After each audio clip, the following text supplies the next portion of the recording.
So just a little bit of housekeeping. So our fire exits are over there and there and over there. And if you need the toilet, you have to go outside and around the corner over there. There's toilets over there. And we've got some water, snacks, drinks at the back. So what an amazing evening this was. We're getting some blue skies, spring's around the corner, summer's coming. I think, we're all ready for a little bit more vitamin D. So I'll share a little bit about myself. So I'm a pediatric and emergency doctor, and I've taken a small break from that to campaign for the Opportunities Party, to campaign for a better health system and a public health approach to all government policy. I saw that the drivers of poor health occur much more outside of the hospital than inside one. I saw that it was poverty, poor housing, lack of transport and lack of access to primary care that were making people sick. I'm tired of being the ambulance at the bottom of the cliff and governments that are not brave enough to build a fence at the top. Our hospitals and emergency departments are full because we've done a terrible job at keeping people healthy. The answer to the question of how do we fix the surgical wait lists, the emergency department wait times, is not simply build more hospitals. There are operating rooms going unused because we don't have the staff to staff them, and the hospitals are too full of preventable illness to take elective surgical patients. And I joined TOP because I saw it as an opportunity to change the conversation about health. We have health workforce shortages because we are not paying our healthcare workers appropriately in this cost of living crisis, and we don't get the healthcare we deserve. We get the healthcare that we pay for. And I am so proud of the health policy that we've put together, which has great reviews from healthcare workers and patients alike. It's about investing in our health workforce with a focus on retention as well as training new doctors, nurses and allied health. It's about ensuring that everyone has access to essential healthcare where cost is no barrier. It is a no-brainer that ensuring people have the best start in life will ensure better outcomes for everyone. And this is why it's really exciting that we have this focus on reproductive health. That we want to fully fund contraception, fully fund pregnancy scans and boost maternity services so new families have all the support they need to thrive. And we must get it in our heads that investing in health is investing in future generations. Investing in keeping people healthy is investing in a thriving society which will benefit us all.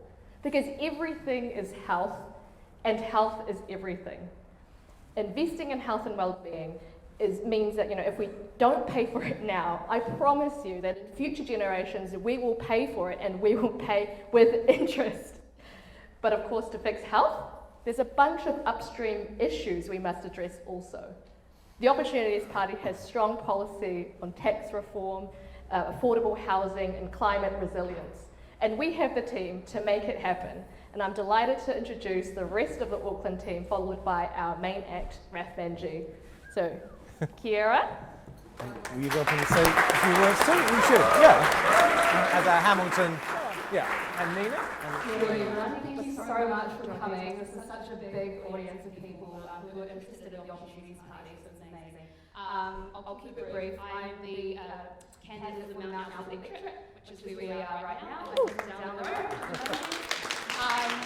You might already know me because I get out with my megaphone by the same Rick Small every Sunday. So keep an eye out for me there. Primarily why I joined the Opportunities Party is because of the affordable housing and tax reform policies that we have. I'm very passionate about fixing our economy in a way that is better for our future generations. Being a young person, I didn't think I would be a politician or jump into politics at this stage of my life. I did the election in the Funny Day electorate last election at 25 years old, and that was a big learning curve. But the reason I joined is because we really do need some urgency in fixing the political system, and I think TOP is the solution for that. Thank you.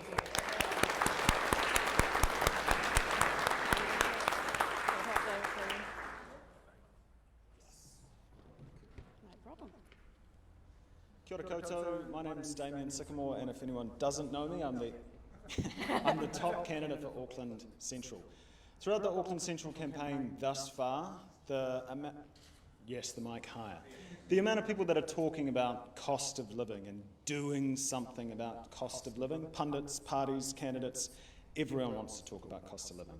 And occasionally that conversation will extend to the cost of housing, which makes up over 50% of the cost of living.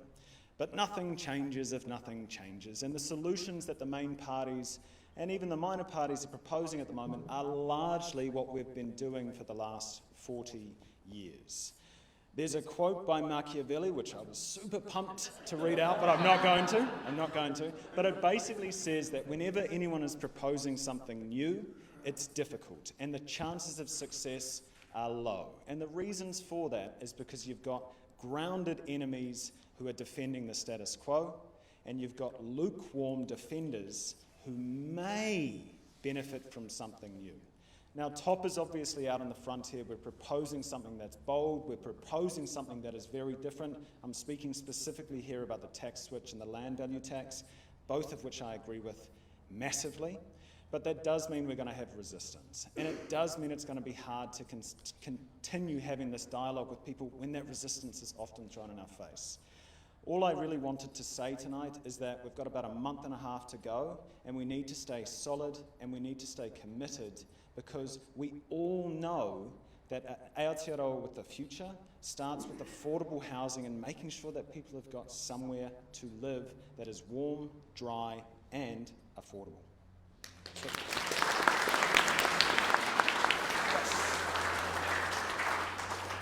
not a huge leash on that.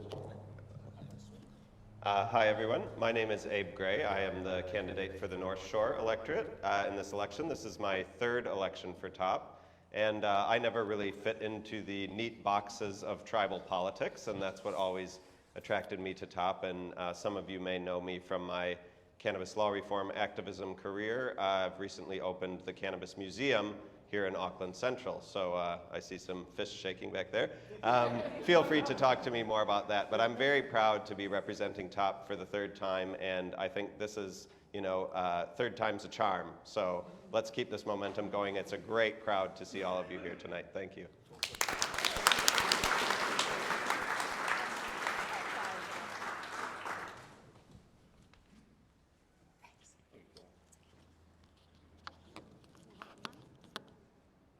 Kia ora koutou. Good evening, everyone. My name is Shina Vaught, and I am running in the Upper Harbour electorate this year. It is wonderful to be in a crowd full of people who I know are here because, like me, you care so much about the future of our country. We know things can be better. We know things can be fairer. Yet right now, people are struggling harder each and every year. And we know that that's just fundamentally not right, and that's not the New Zealand that we want to be part of. I'm a practicing lawyer and formerly a Crown prosecutor, and I've spent most of my career working in the justice system. We see very quickly that the fundamental issues in society are not being addressed. And my job never changed whether it was a national government or a Labour government, because all we have seen is just continuous political tinkering. And yet these big issues are just not being addressed. I joined the Opportunities Party in 2019 because it was focused on big ideas, real solutions that will genuinely improve people's lives. This focus on outcomes and solutions is exactly what New Zealanders are calling for right now, and this frustration that they're not getting it from any of the other parties. And I'm here this year because I'm so proud to stand in front of a crowd this large and tell you that the Opportunities Party has a plan. Its land value tax will genuinely improve housing.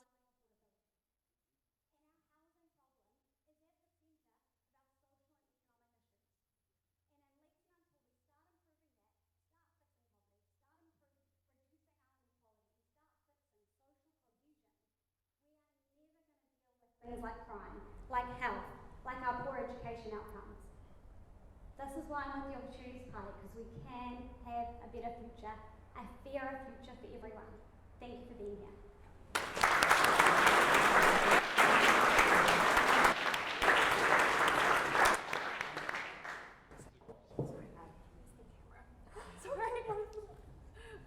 Kia ora koutou. I've just driven up today from Leader Raf Hamilton. So I was at the Wellbeing Economic Alliance conference with some of these guys, and it was amazing how many people came up to us and said, "We hope you get in this time." And so I think even in 2017, a lot of people hoped we'd get in, but we need people to vote that way as well. So the reason I joined TOP is because I can see the future that is coming for my children, and I want to be able to look them in the eye when I am 80 and say I did all I could. It's my civic duty. I've volunteered hundreds of hours. I'm the education policy advisor in the background as well, so I'm right in Raf's ear all the time. So education is, and particularly early childhood education is my baby. And I want a better future, like we all do, for our most vulnerable citizens, the tamariki. Kia ora.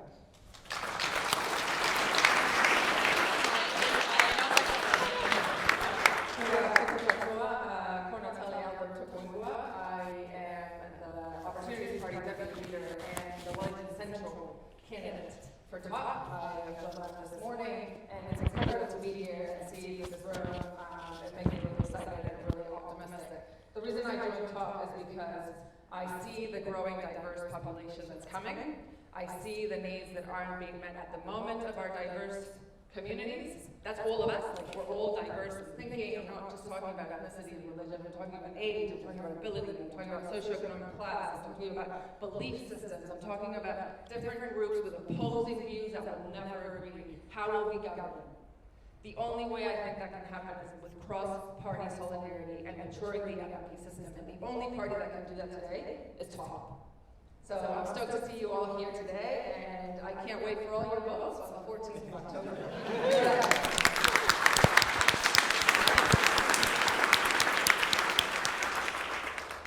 And with that, I'm super excited to introduce Raf Manji. He is the Opportunity Party leader for this general election. He's standing in the electorate of Ilam in Christchurch. So Raf is a two-time city councillor in Christchurch. He was heavily involved in the earthquake rebuild as well as in the community after the March 15 shooting. I think, Raf's got the leadership to take us to Parliament this year, and I'm super excited to bring him on the stage so that all of you here in Auckland, it's a stage, I'm going to call it a stage, to see what TOP is all about this year in this election.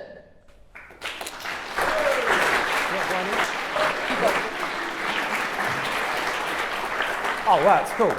It's cool to turn around and see so many people here. I mean, what a team we've got. Can we have a round of applause for our fantastic candidates here?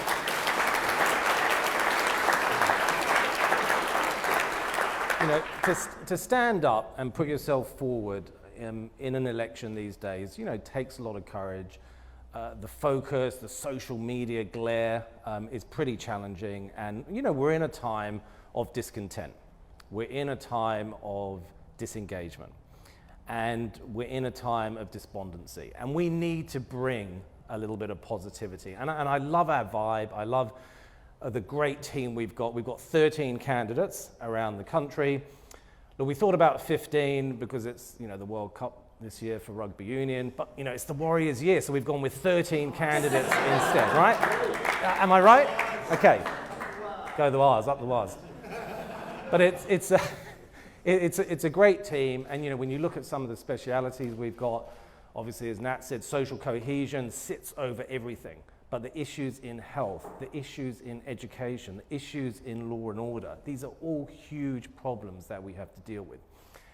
And our approach really is very different to other parties. I mean, if we see all the policies that have been announced recently, it's kind of tinkering.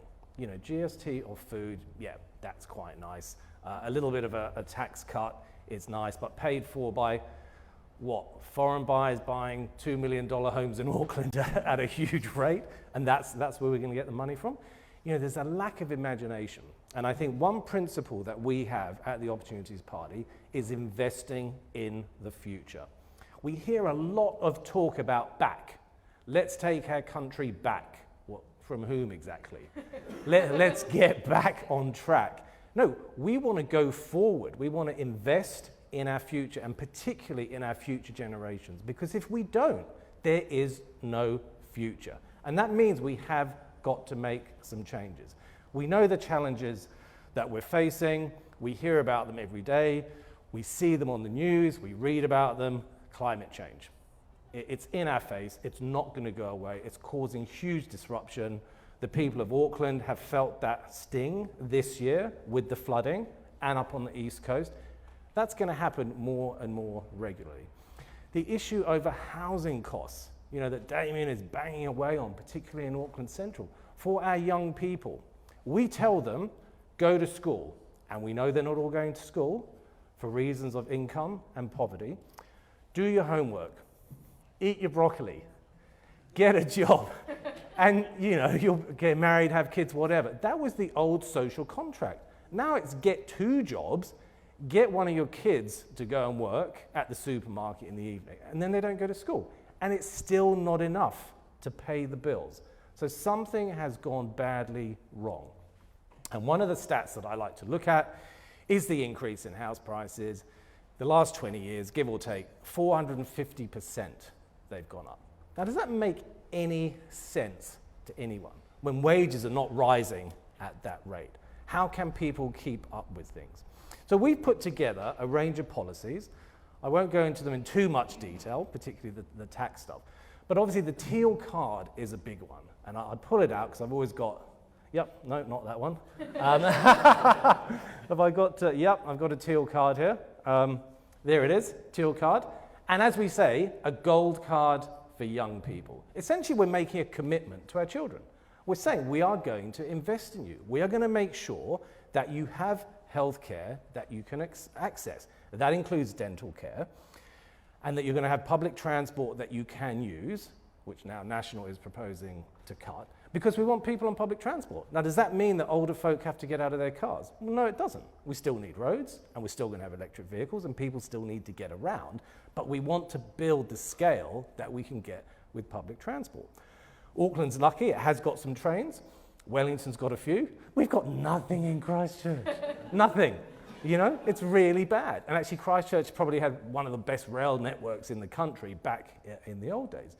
So with the teal card, we're not just investing in basic healthcare, public transport, e-bikes. I mean, some of you might see Kira scootering around in Auckland on her e-scooter in her teal tracksuit and what have you. It's really important. It's a great way to get around. But we're also investing in their concept of what it means to be a citizen. We talk about social cohesion. We know things are breaking down. Communities are struggling. We see what's coming out the other end with youth crime. It's a real problem. And locking these kids up is not going to solve that problem. And we want to build a concept of what it means to be a citizen in the 21st century. And that means equipping our kids with the skills needed to go out into a challenging and complex world. We want to build financial equity. Financial literacy, we announced this a long time ago. It's great to see Labour taking that up, and the National apparently going to do it better. Well, that's awesome. We want that to happen, and we don't care if people take our policies. That's why we're here. We're here to take the conversation forward, and we're here to collaborate with other parties. And we are the one party in Parliament, soon. What, you got to fake it till you make it, right? Who can happily work with everyone else. We don't say, oh, you're from ACT, we're not going to talk to you. Or you're from the Greens, we're not going to talk to you. Or you're from New Zealand First, we're not going to talk to you. Of course we're going to sit down and talk to people. But with the proviso, how do we deliver better outcomes for the people that we represent? And the teal card is a big driver of that. As Damien mentioned, the tax switch. We want people to have more incomes in their pocket. And we want to make sure that we're kind of getting something back from the huge investment in public services we make, which is what drives the value of land up. So the land value tax and income tax switch is absolutely critical. It's going to change the balance around affordability, so hopefully we can get back to the time where essentially 30% of your disposable income is going towards housing costs. That's what we should be aiming at, and it's really critically important. And for those of people who go, oh God, a land value tax, that's really terrible.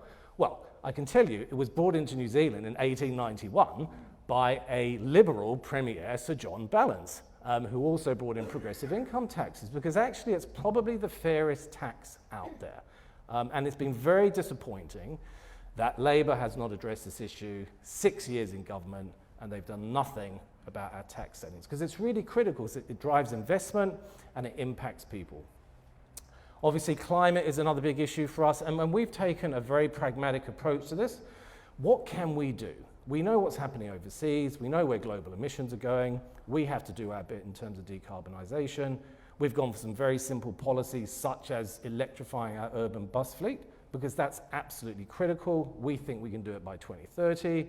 I've spoken to bus manufacturers who said yes, they can deliver a whole fleet to New Zealand at a huge discount within 5 years. Let's get on with that. And it's not just about reducing our emissions. You may have seen some news out today that costs of air pollution on our health system are huge. I mean, Nina can tell you about the people who come in with asthma and other lung infections from the air quality, which is really, really poor. And air quality will continue to be quite difficult to manage. We want to support farmers to transition. We want to introduce biodiversity credits. We want them to be able to transition away from the high emissions systems that they've got, because this is going to happen, and their customers now are starting to ask them to reduce emissions. That is going to happen. We have to work with our farming community to help them through that transition, whether it's through technology or gene editing, which Dr. Ben Peters is a specialist down in Dunedin, or whatever it is that we need to do to sort of make our land management more, let's say, carbon positive than it currently is. And that's absolutely critical. The emissions trading scheme needs work. We need to be able to price carbon properly. And with managed retreat, adaptation, we need to push every button that we can around climate change. And I think, hopefully, whatever the next makeup of Parliament looks like, that will become a real focus for all of us. Affordable housing. Now, we talk about tax settings, that's one side of it, but we've also got to build a lot more houses. And one of the questions is, who builds these houses?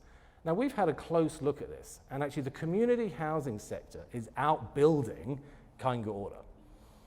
And there's a good reason for that. They're very good at it. There's over 100 community housing associations around the country, and we want to empower them to deliver not just homes, but actually communities. And communities and homes that actually match the needs of people living there. It's not just about plonking 3-story townhouses all over the country. That is not a smart way to do things. So yes, some of the planning work and the consenting processes and fast-tracking stuff, absolutely critical. But communities are a much better place to determine what goes in their communities. And then you can build other stuff around it, whether it's shared services, community facilities, whatever. We want to support that. And I would say for us, a strong principle that we adhere to is decentralization. Drive decisions down to the local level. We see the impact of the Auckland Unitary Plan. That has helped. The impact of the district plan that we passed after the earthquakes has helped in Christchurch. Last year we consented, I think, more houses than we ever have done before. That's starting to dissipate, obviously, because of high interest rates and so on and so forth. But, drive this stuff down to the community level, and that's where you're going to build strong communities. So the housing thing is absolutely critical. We have a few niche policies there where we want people to invest in houses to rent, new supply. We don't particularly want investors buying existing houses and then renting them out. We want more supply. So we are certainly going to look at restraining the ability to leverage and buy existing homes, thus competing with people who want to buy homes to live in. That's really critical. We need to increase the supply of housing. When we look at our public services, and we've got a lot of our candidates involved in that, it's quite simple. We've got to invest in it. We have underinvested in public services for so long, and we see Labour now, okay, we're going to cut $4 billion here, National's going to cut money here, there, and everywhere.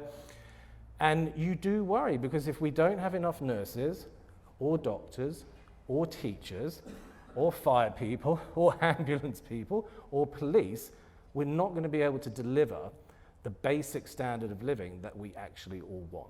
So essentially, we have to shift from a kind of extractive economy system to an investment system. So you'll hear us talk a lot about investing in the future. It's almost like we've got to say, where do we want to be in the next 30 years?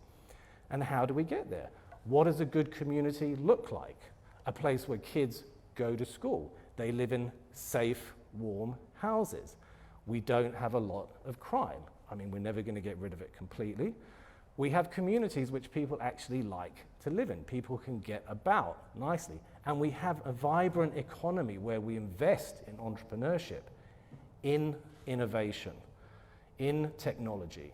The stuff that is coming down the tube over the next 20 years is going to be incredible. Look at what's happened with AI in the last 6 months. Look at what's happened with social media in the last 10 years. Things like Airbnb, Twitter, they didn't exist 10, 15 years ago.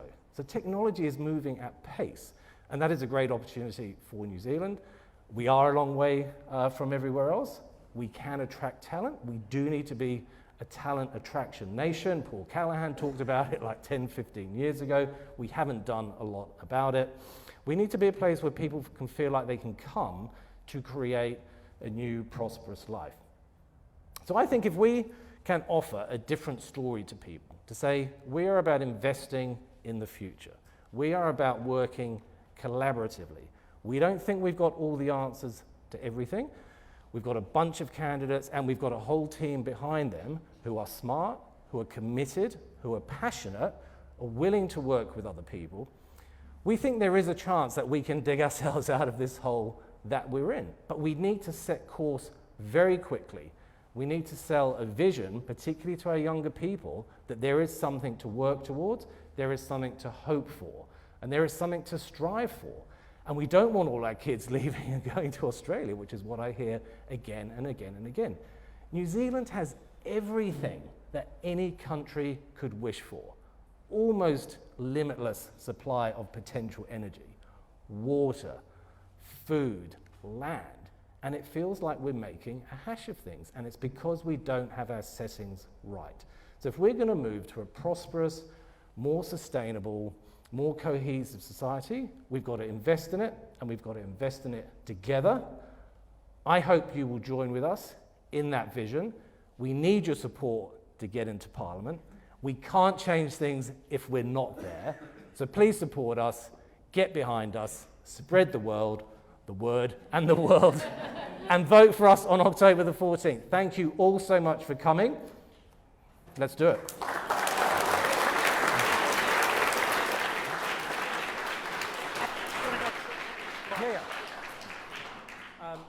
Yeah, we'll do a Q&A. You've got all the candidates here, so you can probably cover as many subjects as you want. Mike, so anyone got some questions? Yeah, question one. I'm all in favour of the wealth tax, and I thought the devil is in the details, and the devil is in the loopholes too. Right. The devil in the details, the devil is in the loopholes. The thing about a wealth tax is that almost everyone over the age of 30 owns a home. I don't know about that. About 65% of people own homes. But also, we're not proposing a wealth tax. We're proposing a land value tax. Land value tax, yeah. Okay. The majority of people over 30 own a home, but these are unrealized assets. So how will this work? That's an open question. Unrealized assets. Thank you. Yeah, so essentially what we're proposing is a small tax on the value of land, 0.75%. But on the other side, you're getting income tax cuts. That's the key thing. So for most people, it's not going to be a huge difference. I mean, this is not a tax cut policy. This is a rebalancing. That's why we call it a tax switch policy. Because essentially what we're trying to do is drive the productive use of land. So basically, land bankers will have an extra fee they're going to have to pay. It's going to encourage them to develop. And land value taxes work like this for 100 years. For people who are on superannuation or are constrained in terms of cash flow, they can defer it. That's really what it comes down to. So essentially, if you have let's take some round numbers, $1 million home, $600,000 land value, you're paying about $4,000 extra in tax a year. But on the other side, you'll be getting income tax cuts, which at around $80,000 a year will be about $4,000. So net, it's going to be quite minor, but it's going to drive changes in the way that we utilize land. So it's not about raising tax, It's not about cutting tax. It's about shifting the burden from incomes to land. Because our whole economy, as Bernard Hicker used to say, we're kind of a housing market with an economy tacked on. And we're just not addressing it. Now we can keep the settings the same, just go and buy houses. Don't do anything. And don't even put anyone in them. You don't need to. Yeah. There's one other thing that's important with regards to the fixed asset component of your question. So Come, stand up. in New Zealand, banks allow you to leverage off equity. It is actually somewhere in between fixed and liquid, the equity in your account. So it's actually, that's what is driving the overinvestment in property, because banks will allow you to specifically reinvest in the property market. So yes, it's a fixed asset in the sense that it's fixed to the ground, but it's actually closer to a liquid asset in the sense that it is enabling you to buy other houses. Yeah.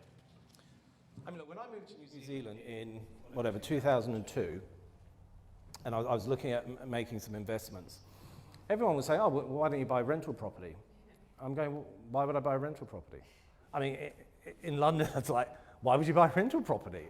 But here it was like a sport, and it's like, yeah, you buy the rental property, and then it's like, in 2 or 3 years, you revalue it, as Damien said, you get an equity uplift, go and borrow some more money.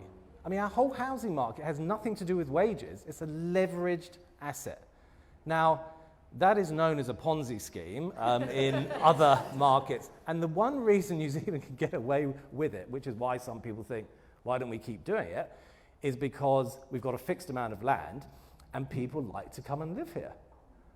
That's it. So that's why, I mean, John Key worked that one out. Just keep the immigration doors open, and that whole machine keeps going. And it's not a good way to run things. We want people investing in businesses, you know, in tech companies. That's what young people want to do, build any kind of business. But if all of our capital is going towards supporting a highly leveraged market, well, that's highly risky as well.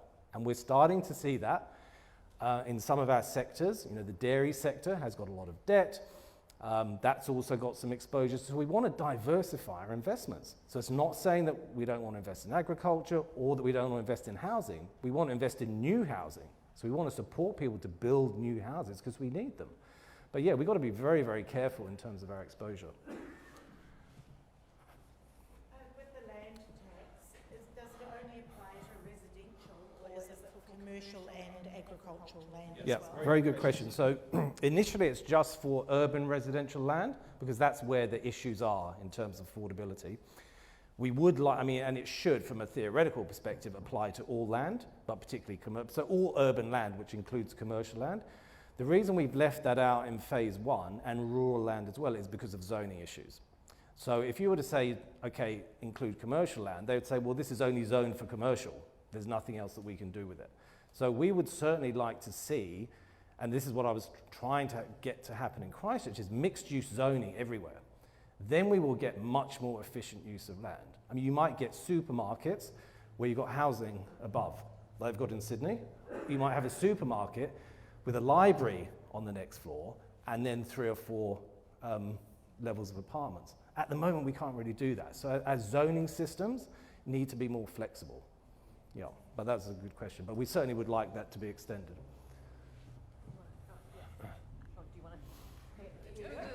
This is for the live streaming, so people can hear you. Yeah, just really interested in, like a lot of the policies and the approaches that you're taking. But when I sit back and listen to it, I'm thinking a lot of this you probably hear from, say, the Green Party. So my question is, what fundamentally would make TOP different to, say, the Green Party from a bigger picture philosophy? Come on, Nat, you come and answer that. It's just because I'm in the green stronghold. Yeah, she's in Wellington Central, so she gets a lot of this. I'll give you an answer, but you go first.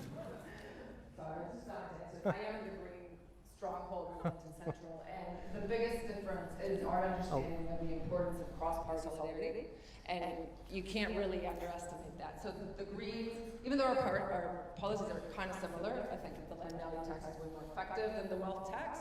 You could argue that we're kind of the same, but we're actually not. Our approach to the how is very different.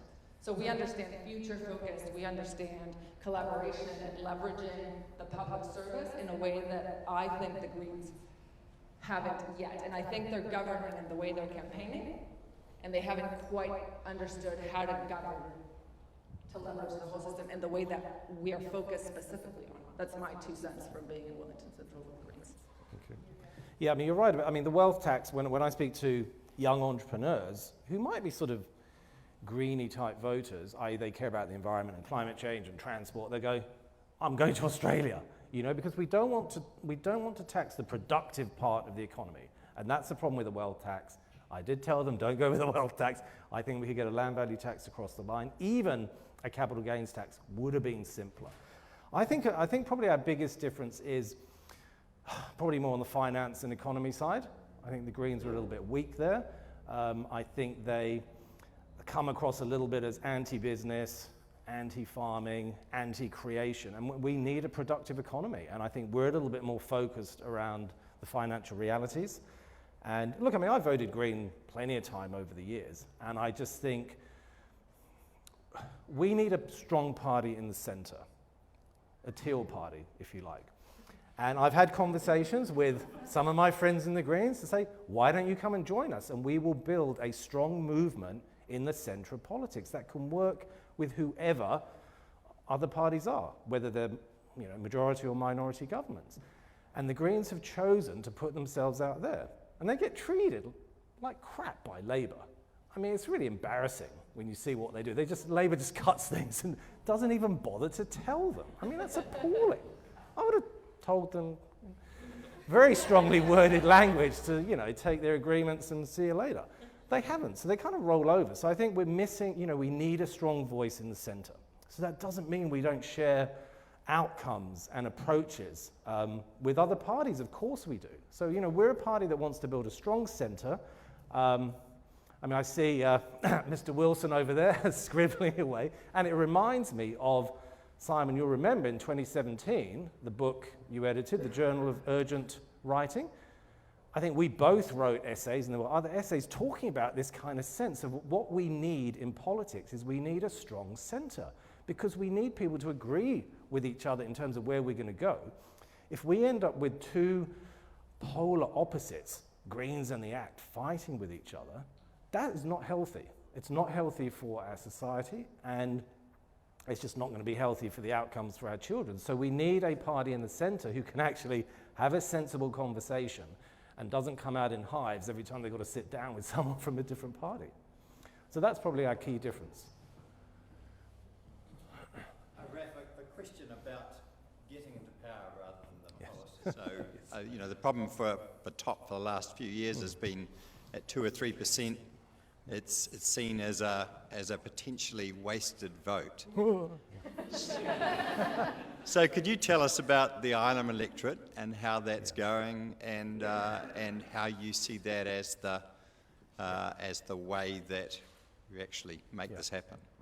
Yeah, I mean, you're right. The 5% threshold is like most of our markets in New Zealand. They're high barriers to entry. We like cartels and oligopolies in New Zealand, the banking sector, the grocery sector, the energy sector, whereas in fact we need more competition. Competition will drive down prices. We know that. In politics and MMP, we're sort of in a weird position. Like my political science professor at the University of Canterbury said to me, Raf, I think this will be the first true MMP election. Because people vote still like first past the post. Whereas actually, I would love to see a minority government that is working with 2 or 3 or 4 parties to get legislation passed. Wouldn't that be really exciting, And it would be really healthy. At the moment, the way I see politics is you have the main parties just kind of, dancing with each other like this, and actually nothing happens. So this is why people are so switched off and so disengaged. So there's not much we can do about that, all right? Now, polling that we did over the last sort of 6 months showed that, our core vote was around 2%, occasionally 3, 2, and that's what we've kind of averaged. But the number of people who were favourable towards us was another 9, 10%. So we know there are people out there who go, if I would vote for you if I knew you were going to get in. It's like, what? Just vote for us and see what happens. If people just said, this election, look, we've had enough of Labour, don't like National, vote, what's the worst that can happen? Yeah. Nothing, so just vote TOP. I mean, come on. You know it. So, now, Ireland, the reason that we crafted a strategy around Ireland was looking at those practicalities. We don't have a lot of money. We're not going to have a lot of money. So we had to be strategic. And I think for me, Ireland, look, this is my 4th campaign in 10 years. So stood for council twice, elected both times. The second time with like 70% of the vote. Stood in the 2017 general election against a sitting cabinet minister, Jerry Brownlee, and still came second with nearly 24% of the vote. And that was with a very short campaign. And again, it was about Christchurch issues, because the earthquakes in Christchurch have allowed us to understand what it takes to rebuild a city: infrastructure, investment, key facilities, what you should invest in, and probably what you shouldn't have invested in, like a massive convention centre in the prime real estate in town, even though it's a lovely building and great to visit. And then, of course, I think, the 15th of March and the work there. So I kind of thought, okay, let's go back to 2017, let's do this again, let's tell the Christchurch story, which is what I'm doing in Ireland. And so, having got 24% last time, I mean, clearly the seat's going to go back to National on the party vote, quite comfortably. And when I heard Jerry Brownlee wasn't going to stand again, I thought, okay, this actually is an opportunity for us. So look, we've been at it down there probably 6-7 months. Things on the ground are really good. Awareness is kind of low from everybody. Like, a lot of people are just not switched on. So awareness of the current MP is extremely low by normal standards. Not many people know who the national candidate is. He's a newbie who's been working in Australia for 10 years. And I'm the one with the experience. So, there was a poll out the other day. Wasn't that good for us, but it was very small. Huge number of undecideds, like over 30%. And to give you an example, there was a Christchurch mayoralty poll done, again, just 500 people, a couple of months before the mayoralty election in Christchurch. David Mates was 32% behind, and he ended up, I think, 3% behind. So we have some other research which has been shared with us. We didn't commission it, which was more positive. But we feel reasonably confident that we've got a good chance there. And I tell you what, anything can happen in the next 5 weeks. We could still get 5%. I think it's a momentum thing. When I look at what's happening with the political weather, and what I mean by that is, what is the weather going to be like on the summit in that last couple of weeks? And I got this line from one of our famous mountaineers, Mark Inglis, Cantabrian, member, lost his legs on Mount Cook. And I was having a coffee with him. We were talking about climbing Mount Everest, because I use that as a metaphor quite a lot. And he sort of said, Raf, you know what? You need to know what the weather's going to be like before you head for the summit. And he has a meteorologist in Switzerland who can give him a 20-minute window on the weather. Because he said, it doesn't matter how good you are. If you start climbing and there's a storm, you're stuffed. So the political weather is really important. I think what we're seeing at the moment is, consistently over the last 6 months, people have turned off Labour, right? Haven't delivered, wasted all their political capital, aren't selling a vision, but we don't like National. That's basically been the constant message. And so you've seen a lot of that vote from National go to ACT, and some of the Labour vote go to the Greens. But there's a lot of votes swirling around in the middle. People don't know where to put them. I think we can grab some of those. Now, Winston Peters is having his run. And again, things have lined up nicely for him. Will he get 5%? I don't know. I mean, we know how hard it is. So he might flirt with that, he might not. I don't mind. I think there are a lot of people out there that will have a look and go, what about top this time? 3rd time lucky. So I think we can do it. And I might win Ireland, or we might get 5%. We won't know till October the 14th.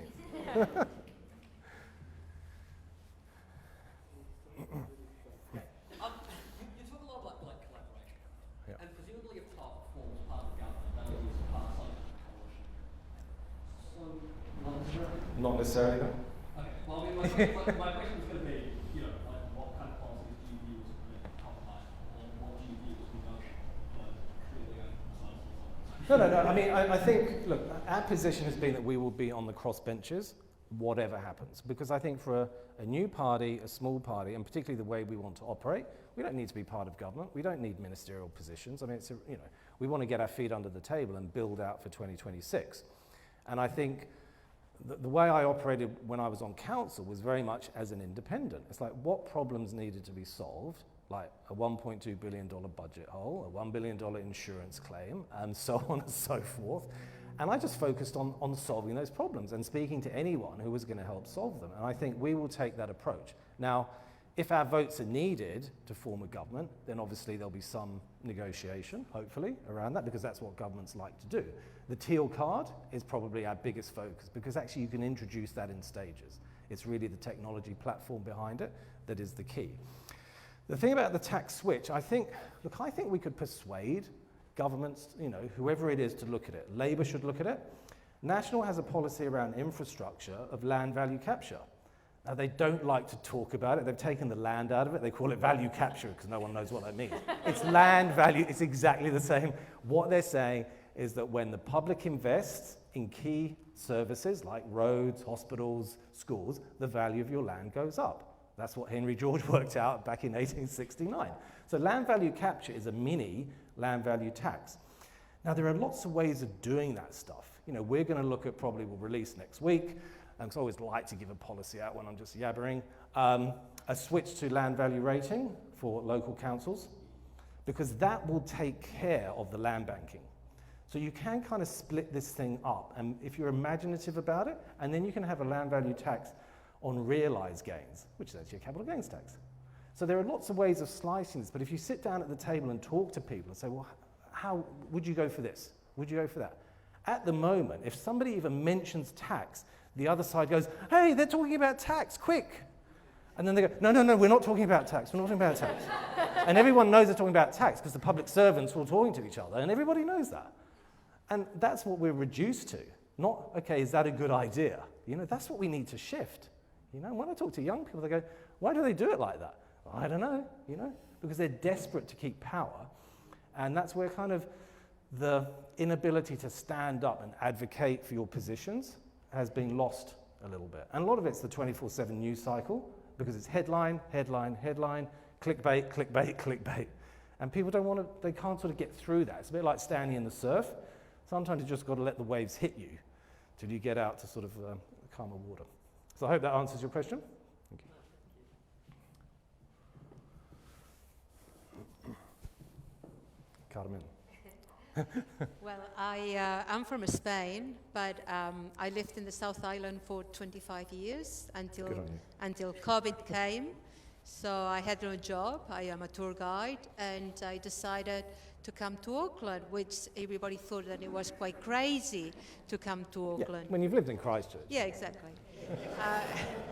So one concern for me is those 3 years that I have been driving buses around Auckland is the amount of crime that Auckland experiences. I have never, ever seen this in my life, ever in Spain or the South Island. And I'm very concerned about Auckland and the crime.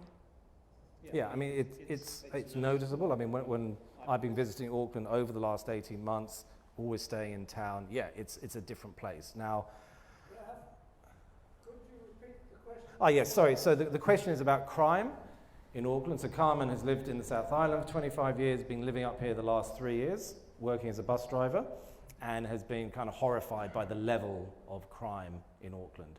And I think there are two issues. One is obviously COVID and the pandemic, and the social and economic impact that it's had on a lot of communities, and it's very difficult to recover from that. So you can just see it all around town. Auckland is so different to what it was maybe 5 years ago. I don't think it's the same in every city, but I think every city to some extent. So people are displaced, they lost jobs, they lost homes, they become transient. And I think then we just have the long wave of generalized poverty in communities. And it's crime, we have kind of like the petty crime and stuff, but a lot of this stuff is really endemic. It's embedded in our communities, and it's really difficult to change. I've worked with children of prisoners for 6 years, and Christchurch Budget Services for 6 years. I've been in and out of houses where people are poor, even if they're working. people with, people in prison, and you can fix it, but you need heavy wraparound services. So you need youth workers, you need social workers, but I think we have a very long tail of essentially community dysfunction that is going to take a huge investment. And you cannot just turn a blind eye. You look at places like San Francisco in the States, if you just give up on this, it will get worse and worse. You have to address it head on. You have to literally go person by person by person, get the data, find out who they are, find out what their issues are, like the Auckland, is it home ground? The sort of city mission. That's the only way, and you've got to invest in that. And anyone who tells you that we're going to cut investment in those areas, you cannot wall yourself off from this. So if you're wealthy, you can't just say, hey, I'm living in, I don't know, Herne Bay or Renuera. I know people living in Herne Bay who have had house raids, home invasions that have not been reported because nobody likes to report this stuff. It's a real problem. So you cannot wall yourself off from it. You cannot insulate yourself as a society. So no amount of wealth is going to stop you from interacting with this. So that's the only answer, is heavy investment in turning these communities and these people around. Are you still promoting the UBI? Yeah, hold on. Shai's the criminal expert. Let her come in. Add to what Raf said, and I agree with absolutely everything he just said. I get a real strong sense of frustration whenever we talk about, whenever we have criminal justice conversations by politicians in this country. And it seems to be a competition about who's going to be more tough on crime, right? That seems to be the buzzword. Let's just be tough on crime, or Labor's soft on crime. Labor did not come along and change anything in the Crimes Act to make sentences less. And nothing in the Parole Act changed to allow the parole board to let people out for any less different reasons than there were before, right? So I just want to, that's the starting point. The second thing is that there's a big difference in criminal justice between accountability and prevention and deterrence. And there's a real mixed focus at the moment, because a lot of people seem to think that over here in the courts, by police, prosecutors, prisons, that's the answer to also solve the deterrence and prevention problem. It's not.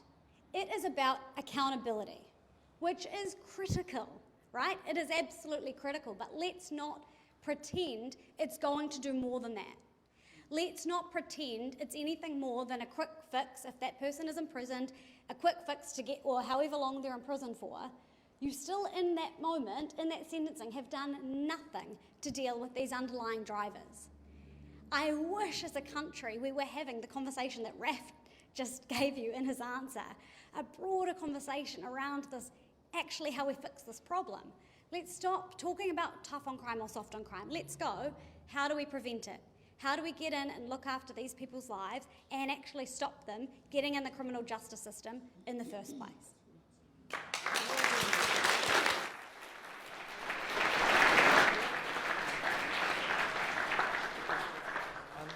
I'll add to that a little bit more, because remember Bill English made the comment that prisons were a moral and fiscal failure, i.e. it costs a lot of money. It costs, I think it's 150 grand a year to have someone in prison. Imagine what you could do with that if you put that into social services. But will they do that? Oh, no, can't do that. That's the only way we're going to solve it. And I think where I agree with Bill in terms of the social investment is the data. I love data. That's how you're going to solve this stuff. AI is going to probably solve most of this stuff for us anyway. But the thing about the teal card and getting kids, IRD number, KiwiSaver account at birth, national health number at birth, is we can kind of track this stuff all the way through life. It's so critically important. And yeah, boy, we need to just get on with this. And there is no alternative other than to invest in this. Oh, yes. My question was about the UBI that has been talked about over the past elections. We still think universal basic income it's inevitable. I mean, technology is going to drive it. It's really a question of time. The reason we didn't go with it this time is actually to fund it requires substantial changes to our tax system. And so we didn't want to overpromise. And we believe land value tax is the best way to fund it, but we've got to get that in first. And I think, in a way, if you think what the Greens have done essentially with the wealth tax, is they've gone big, big, big. I mean, it's not going to happen. But we want to sort of have a slower introduction. So I do have a bet with someone that we will have a UBI by 2030. And I think we will. If you look at how fast things are happening, look at what happened with COVID, with the wage subsidy, direct cash payments, cost of living payments. Every bit of research in the world is showing that direct cash transfers solve a lot of your problems. And MSD wants to spend $2 billion on some computer upgrade or something. Forget it, give that money out. And everyone over the age of 65 is already on UBI. You got it. And you know, we need our older generations actually to stand up and start advocating for our younger people as well. That's really critically important. Well, someone else can do that. Yeah, I just have a question around your... Just a question around your candidate selection policy, or you sort of made a remark that there was 13 candidates because of up the wires. But joking aside, in order to get 5%, isn't it easier to get to 5% by having more candidates and having more electoral representation to drive votes in communities who might not engage unless they have those candidates standing? Is there a reason behind that? Yeah, I mean, it's a yes and no. I mean, primarily our votes are going to come from the big urban centres. That's where the majority of the population is, and we had to make some decisions around resources and time management, and that's really why we came up with that strategy. I mean, we had It was spread probably across the country. Actually, I've done an analysis of the market. Yeah. And I mean, very Northwood, about 460 votes in Northwood, but down here, there's probably only been one elected that's got over 1,000 votes. Yeah, look, I think people are going to vote for us regardless. Now, yeah, like I said, it was a trade-off between resources, time management, focus, and that's what we came up with. Hopefully next time we'll have 50. But I was funny enough talking to David Seymour about this, and he goes, I'm not really involved too much in candidate selection. But you can see it's very difficult to manage. You know, we just don't have the resources to do that. So my question is kind of related to that. Yep. Local policies, a lot of New Zealanders would. Yep. What are you, and you don't have a lot of resources to sort of campaign as hard as, say, the big parties do. Where do you see you be able to lift your profile? Like, is there going to be a minor party TV debate where people can see you speak and listen to you? People can hear me speak anytime. I'm all over the interweb. Yeah, I mean, look, it's a lot of people actually, funny enough, a lot of people complain that we get too much media coverage. I mean, this is the problem. It's like, on one hand, and the media are guilty of this, they go, hey, we want a contest of ideas, and then they never report about it. You know? I mean, a few do. Sorry, Simon, I don't mean you. But but it's a challenge. You know, the media. Look, it's unlikely we'll be in the media, the TV debates, because they've set a 3% level in terms of their poll, not other polls. And actually, our worst polls have been the TV polls for some bizarre reason. But funny enough, they've had some weird thing, like if you were an MP in Parliament previously, you could, so you know, we might end, I mean, Alfred Naro might end up in these debates, I don't know. Look, I mean, it's kind of nonsense really. So there's not, we don't worry about stuff we can't control. We just focus on what we can control. We've got brilliant social media, fantastic, you know, social media agency, the content we're putting out, our designers who are here in the room, Greg, wherever you are, that man, awesome. We have a lot of fantastic volunteers. So we're just doing what we're doing. So when I go back to the Mount Everest metaphor, we're at Camp 4, we're about to head to the summit. We are just trudging up. There will be avalanches, there will be blizzards, there'll be people falling off the mount. And I've said to the team, I'm just going to keep going. You know, it's like, and that's it. We're just going to keep going. We've had a plan, a strategy, we've executed it really well. We're getting good media, we're getting cut through, and I'm only interested in being on the summit on October the 14th. And everything has been geared to that moment. And yeah, we're going up in a puffer jacket, shorts and jandals, but that's the way it goes. That's what the Kiwi spirit is about. You, sir. You touched on kind of the brain drain. I guess the concept of a brain drain, especially with young people, and you mentioned Australia. I think anecdotally, part of that's also to do with the income disparity between the two countries that has possibly grown over the last couple years or even a decade. What's TOP's plan around that? Well, I mean, get our tax settings right for a start, because at least that will help on the income side. This is really important, and I think we don't talk about it enough in the political discourse. Is actually what does our future economy look like? Now, sorry, did someone say? Oh, it's okay. It was asking about the brain drain, particularly to Australia, where they have higher wages, and what can we do about it? So Australia is a much bigger economy, and they dig a lot of stuff out of the ground and ship it off somewhere. So unless we want to open up our mining, I don't know, maybe we do, I don't know. Yeah, it reminds me of a story, 2001, I was in London working for a company called Trucost, and I met with the head of sustainability at Rio Tinto in their beautiful offices in St. James's Square in London.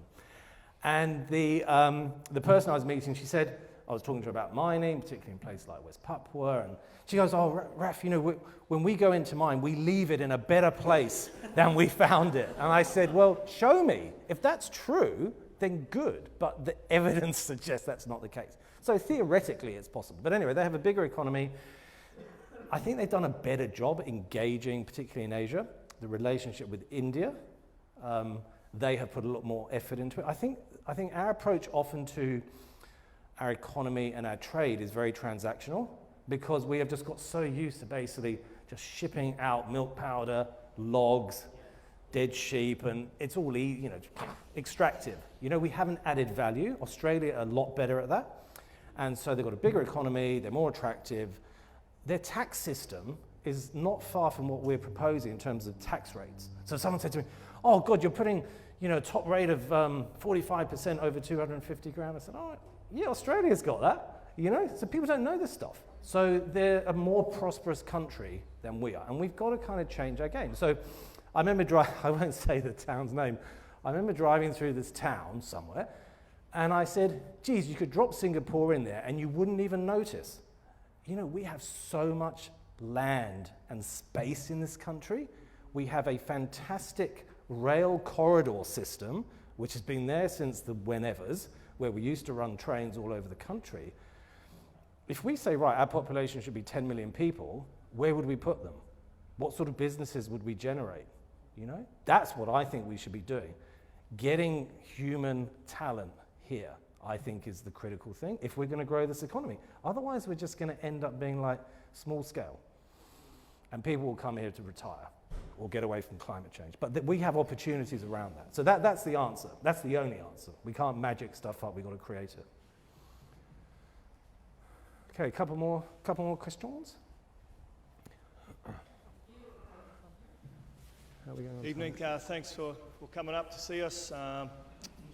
Been to a couple of political party debates, won't mention who, and the big bandwagon everyone's on is race relations. He Papua, was it the Three Waters? I haven't heard anything about that tonight. Could you explain the silence, or otherwise? What are your thoughts on it all? I've actually had quite a lot to say about Three Waters, and that's because I was involved in one of the first meetings that DIA had on the Three Waters issue. They came down to Christchurch. I was still on council, so it must have been 2018, 2019. Every councillor in the room said no.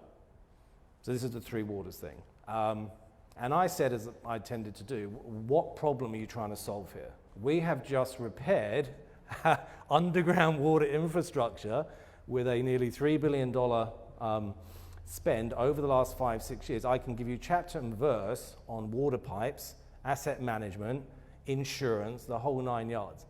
Did they want to know? No.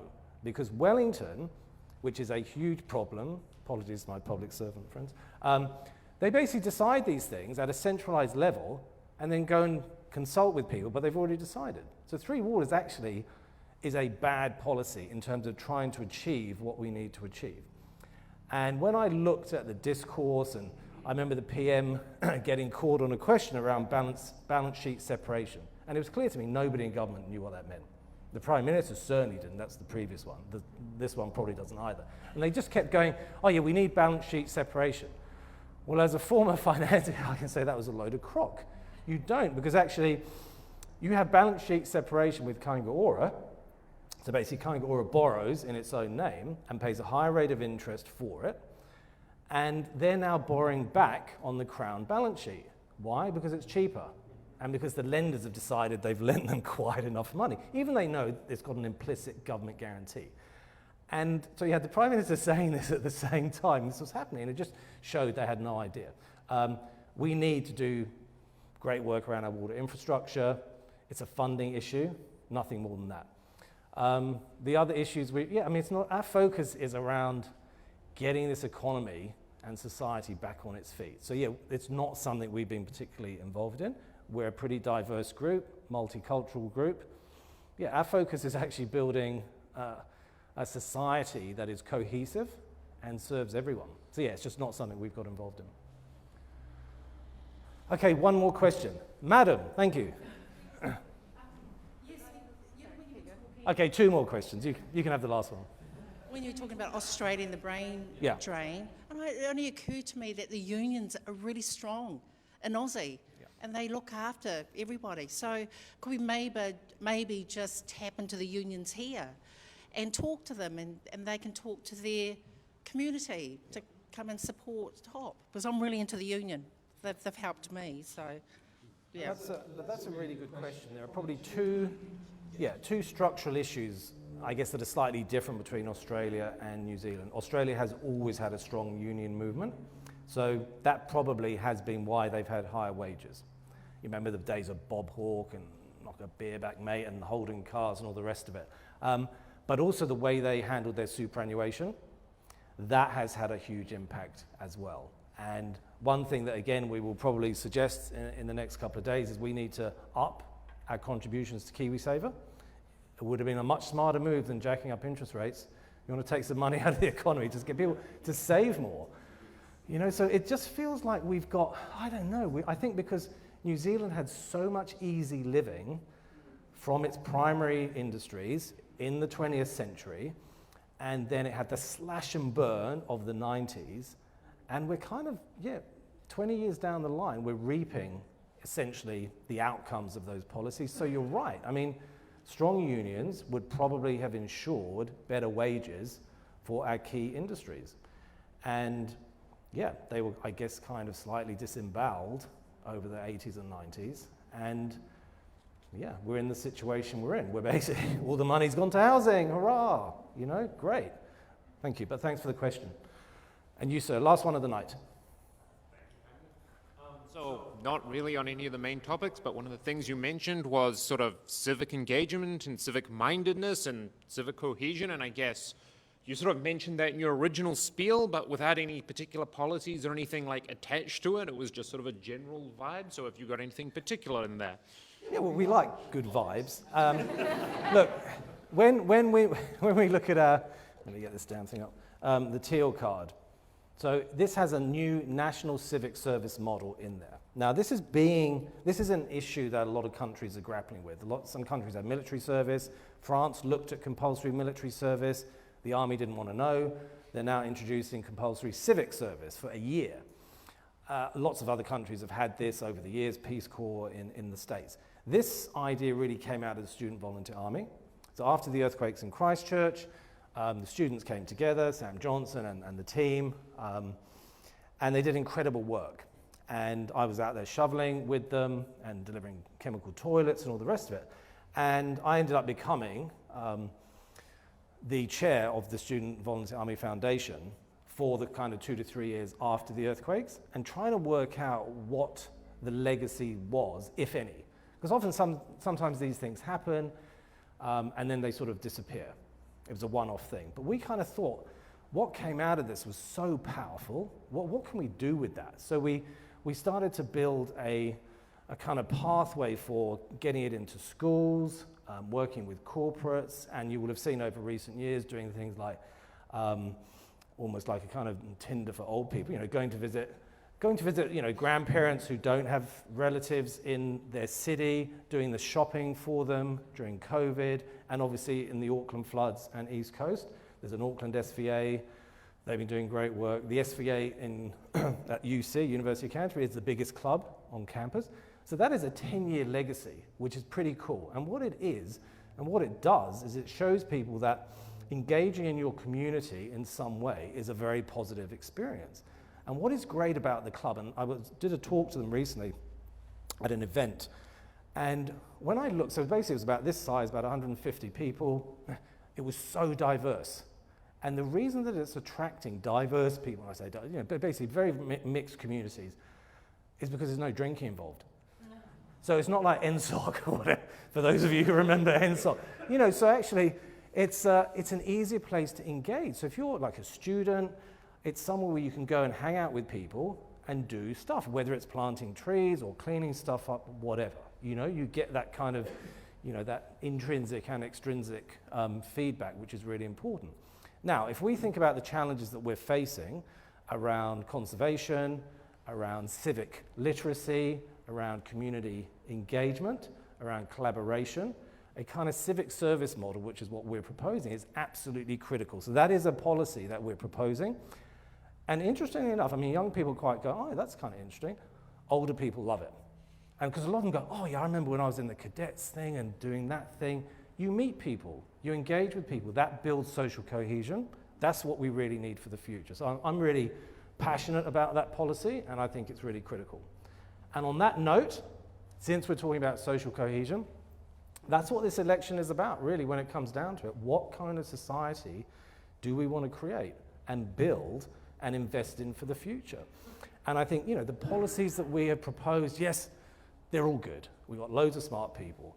But it's actually what we want to do, which is invest in our future generations and lay a pathway so that I can see in 2050, this is where New Zealand is going to be. If we keep looking at where are we going to be in 2025 or 2027, we won't make the right decisions. They'll all be short term.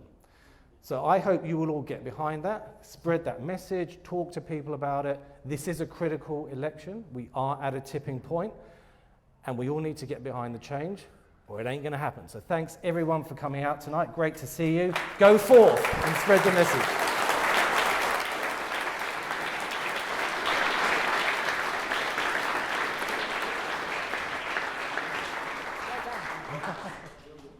Thank you so much for coming, Raf. You stuck to time, exactly on the dot. Well done. So I hope you guys really enjoyed this evening. There were some amazing questions out there. If you're interested in getting involved, please sign up. We're going to have some events coming up. I'm really excited about, a fun social fundraiser event that we're going to have at Abe Gray's Cannabis Museum. I'm very excited about that. So enjoy some drinks and some snacks over there. Come get to know the candidates. Really excited to chat to you guys. Thank you so much for coming and spending this evening with us, and hopefully you'll spread the word of the Opportunities Party, because we don't have the $8 million or whatever of the National Act War Test. So yeah, we just need free chats is what we need. Thank you so much.